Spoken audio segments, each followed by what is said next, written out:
You stand at the edge of a sea of grass. The African savanna stretches to a flat horizon, a yellow and brown world under a white sun. Herds of antelope drift in the distance, dark shapes shimmering in heat haze.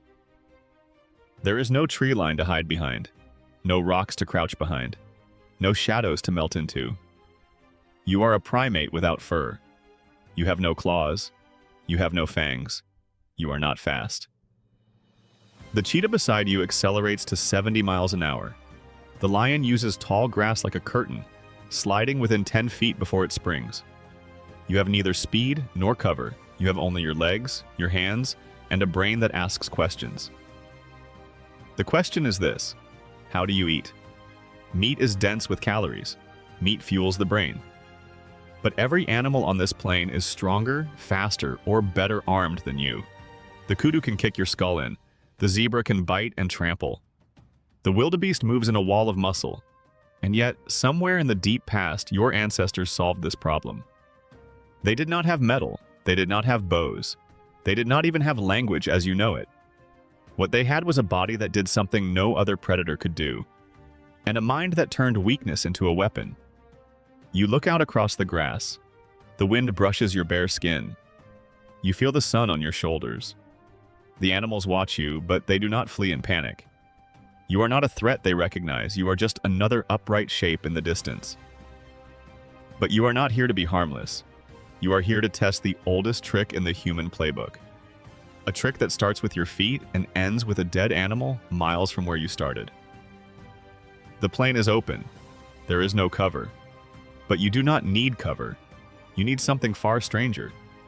You need to be willing to run until the world stops moving.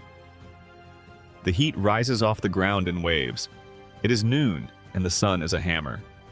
You feel it on your scalp, on your shoulders, on every inch of bare skin. And you feel something else. Sweat. You did not always sweat like this. Somewhere in the last 2 million years, your ancestors lost their fur and gained millions of eccrine glands. Now your skin can cool itself by evaporating moisture. No other mammal on the savanna can do this so efficiently. A lion pants, a cheetah pants, a kudu pants. But you sweat, and sweating means you can keep moving when everything else must stop. You look down at your legs. They are long, your stride is energy efficient for distance. Your gluteus maximus is huge, the largest of any primate. It stabilizes your trunk when you run. Your Achilles tendon acts like a spring, storing and releasing energy with each step. Your nuchal ligament holds your head steady while you move. All of this is built for one thing: endurance. In 1984, a scientist named David Carrier proposed a radical idea. Early humans hunted by running animals to death, not by out-sprinting them, by outrunning them, over hours, over miles, in the brutal midday heat. Later, Daniel Lieberman and Dennis Bramble confirmed the physiology. Your body is a marathon machine disguised as a fragile ape. You take a few jogging steps, it feels natural. Your body knows what to do. Your lungs open. Your heart settles into a steady beat. Your skin begins to cool you. You could keep this up for hours, and that is exactly the plan. The kudu in front of you will sprint when you get close. It will stop to pant. It will look at you confused because you are not fast enough to catch it. But you are not trying to catch it, you are trying to make it run. Again, and again, and again, until the heat it cannot shed builds up inside its muscles and its brain, until its legs wobble and its heart pounds against its ribs. That is the starting point. Bipedal, sweating, patient. The universe designed you to be a slow, relentless terror. You start at noon. The sun is at its peak. The air shimmers with heat. The kudu is 100 meters ahead, grazing, alert, but not alarmed. You walk toward it at a steady pace. Not a sprint, just a walk. The kudu lifts its head. It watches you. At 30 meters, it trots away. A gentle retreat. You pick up your pace to a jog. The kudu breaks into a canter, then a gallop. It disappears over a low ridge. You do not stop. You follow at the same jog. Your feet land softly on the baked earth. You scan the ground for tracks, hoof prints in the dust. broken grass where it passed. The Hadza people of Tanzania still hunt this way today. They read the landscape like a story. You crest the ridge. The kudu is 200 meters ahead, standing still, head lowered, sides heaving. It is panting. Its tongue lolls. It is already overheating. You have run maybe a mile. The kudu has run maybe 2 miles in bursts, but it cannot cool down. Its body is a furnace with no radiator. You jog toward it. The kudu moves again. Not far. It is getting sloppy. Its legs do not want to obey.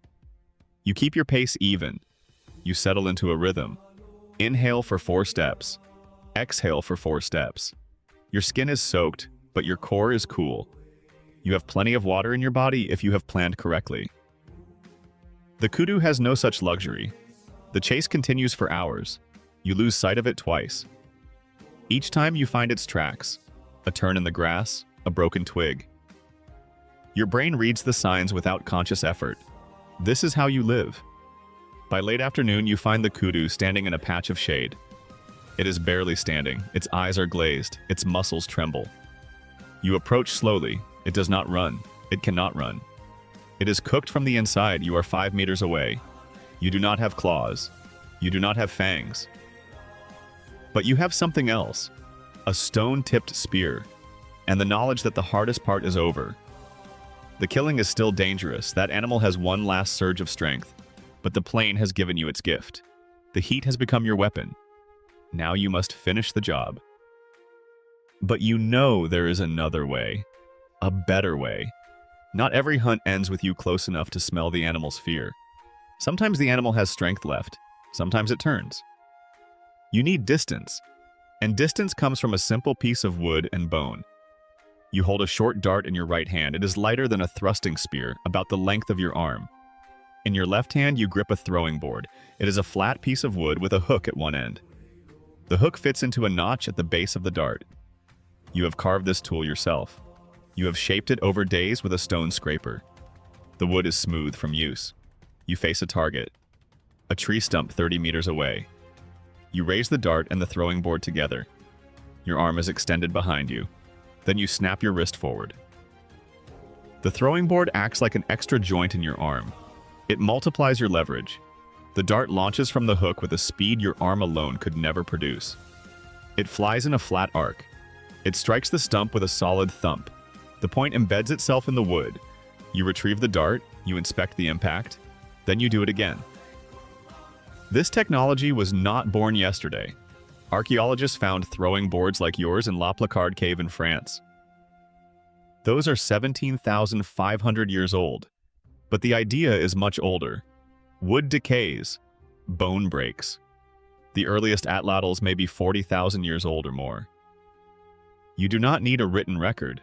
The principle is obvious to anyone who has ever thrown a rock or a stick. An extra lever gives you power. With an atlatl, you can strike from 30 meters away. That is 10 times the distance of a hand-thrown spear. You can wound the animal before it knows you are there. You can bleed it from a safe range. You can turn a dangerous close encounter into a controlled attack. The plain is open. You have no cover. But you have reach. And reach changes everything. You are not alone. Hunting alone is risky. One mistake and you are the prey. So you hunt with your group. 6 adults, 3 children. You all know the plan without a single spoken word. You stand at the edge of a dry riverbed. Across the open plain, a herd of horses grazes. They are wary but not alarmed. Your group spreads into a crescent. Use hand signals.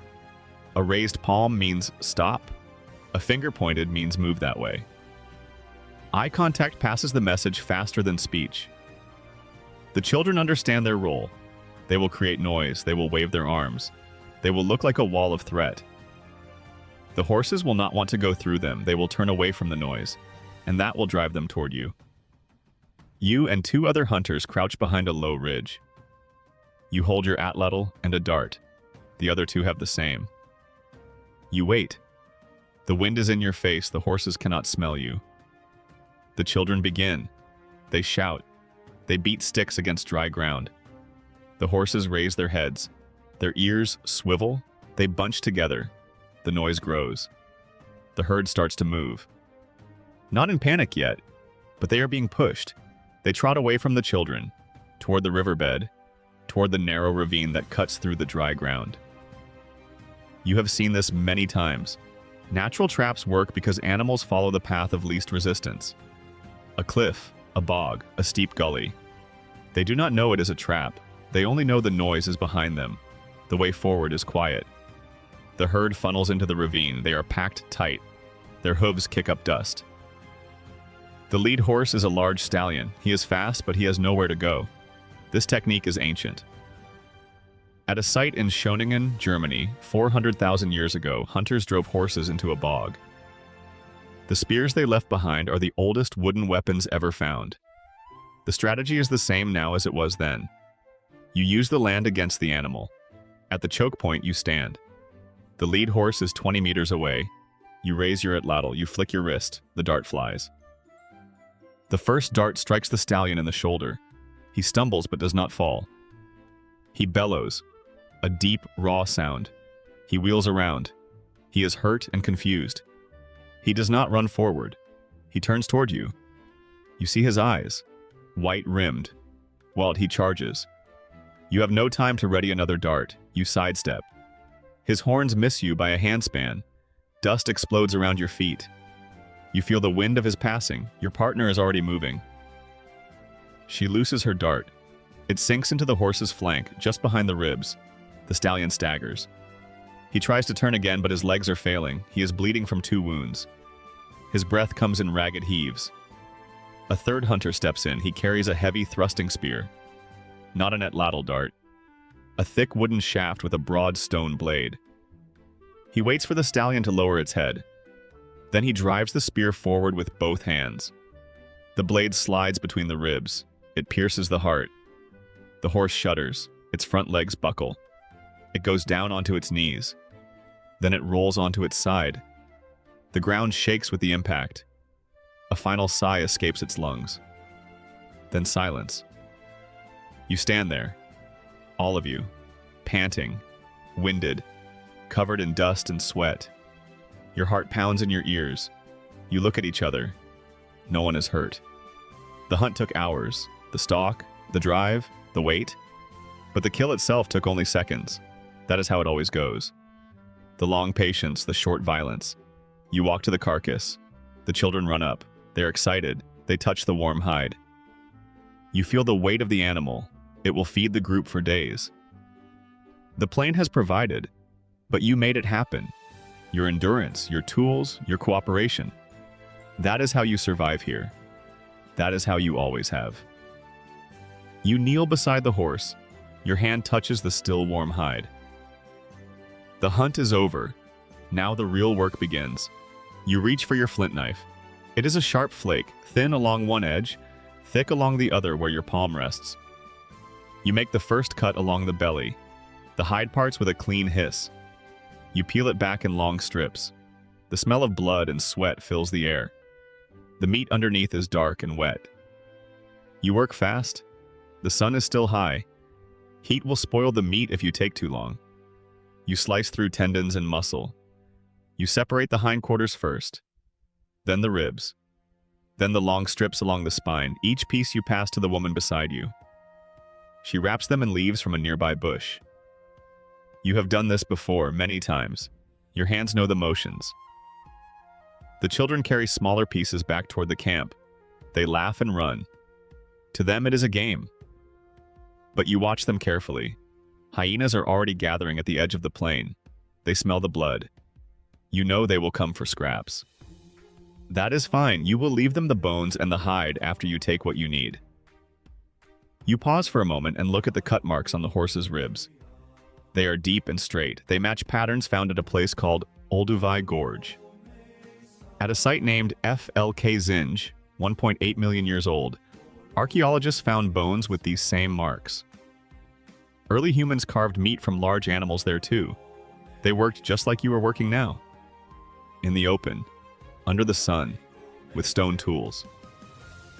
The tools change over time. The method stays the same. You hear the fire crackle back at camp. Someone has stoked the coals. Smoke rises in a thin column. You carry a heavy haunch on your shoulder. Your legs ache. Your arms are slick with blood. But you smile, the plane that seemed barren this morning now provides. Your children will eat tonight, your group will be strong tomorrow. The carcass is almost gone, your work is nearly done. You walk toward the fire, behind you the hyenas close in. Behind them, the plane waits. It is patient, it always is. You sit by the fire. The flames crack and pop. Strips of meat roast on sticks held by children. The fat drips into the coals and flares up. You eat slowly. Your body is tired but satisfied. Think about what you just did. You chased a horse across an open plain. A horse. Faster than you. Stronger than you. Armed with teeth and hooves. And you killed it. Not with claws, not with fangs. With your feet and your mind and your hands. Your feet carried you for hours. They are built for distance. Long Achilles tendons. Big gluteal muscles. An arch that stores energy with each step. You can keep moving when the horse has to stop and pant. In 1984, a scientist named Carrier published a paper on persistence hunting. He showed that humans can outrun almost any animal in the heat. The horse can sprint, but it overheats. It cannot sweat like you can. You lose heat through your skin. It has to pant. And panting means slowing down. The horse staggered. You did not. That is the difference. Your mind held the plan. You did not charge. You stalked. You let the animal wear itself out. You read its body language. You knew when to push and when to hold back. That is not instinct. It is knowledge passed from one hunter to another over hundreds of thousands of years. Your group worked together without words. A glance, a hand signal, a shift in direction. That is cooperation. The same cooperation that moved your ancestors out of Africa and into every corner of the world. And your hands made the tools. The atlatl, the throwing spear, the flint knife. Each one is a solution to a problem. The problem is the plane itself. No cover, no ambush, no easy kill. So you made your own advantage. You gave yourself reach. You gave yourself precision. You gave yourself a weapon that can kill from a safe distance. You look around the fire, faces glow in the light. Someone laughs. A child falls asleep against her mother. The meat is good. The night is quiet. The plain stretches out in every direction, dark and endless and empty. But you are not afraid. You are home. This is how humanity survived. Not by hiding, not by running away, by running toward the problem, by turning the open landscape into a hunting ground, by becoming the predator the plain itself created.